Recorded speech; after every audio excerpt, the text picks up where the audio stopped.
Hey guys, Mediocre Pie here. Redid one of my older knives here. Found it laying about on the shelf, and to be honest, it was pretty crappy. I'll link down below in the description to a video that showed the way it looks before, but what I ended up doing is regrinding it.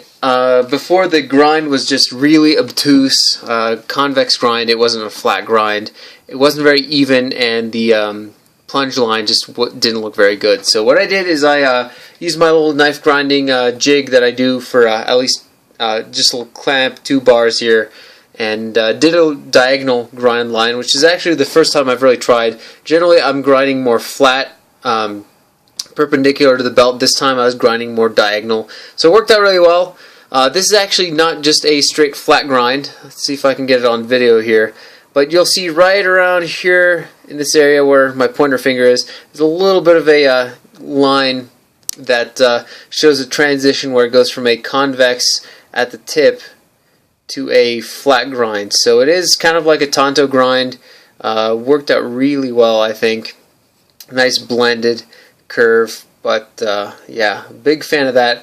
I also did take down the handle a little bit before it was perfectly symmetrical on the side, and it just felt too wide in the hand, and there wasn't really good grip. Didn't really feel very safe, at least if you had to poke a hole in something, your hand would slide up. So I took down the handle a little bit, made it a little bit narrow on that side. I also put in a sharpening choil, a sharpening notch, which I've been starting to do on my knives. So nice and sharp though, really like it.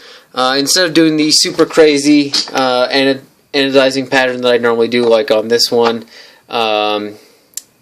I kind of went for a more just normal straight up heat anodize, and I think it turned out really well. It makes the knife look nice and simple, not too crazy, and definitely just a big fan of the overall heat anodizing. You get some really cool color gradients. So another thing that I did is remade the sheath.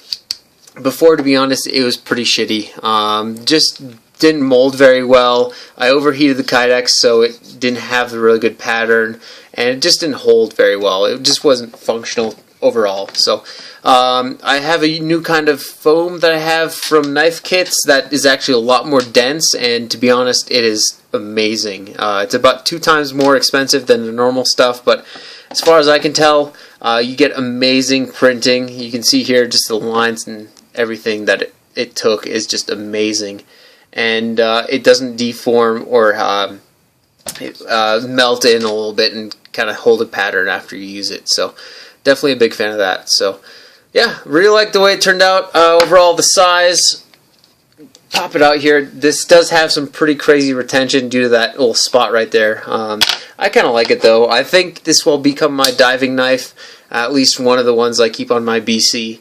But you can see here about the same size as a Chaparral. Blade length, quite equivalent, I'd say. So nice, lightweight, super sleek and thin. I did do the same sort of cord wrap that it had on it before. I just like the way it looked, kind of funky. Don't really see something like that very often.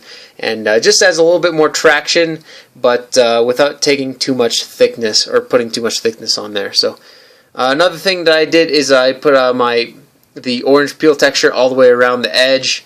It goes completely around the edge, and that just gives a lot better texture. It's like a very it's like jimping almost, but that's not too overly aggressive. But it does give you a little bit more friction than just a straight edge. So really like the way it turned out. Can't wait to carry it around and just put it through the spaces. I think it'll be a great little knife to use in the kitchen or something. Titanium, you know, it doesn't hold the best of edges, to be honest, but it is definitely cool. So anyhow, thanks for watching. Let me know what you think, and see you guys in the next video.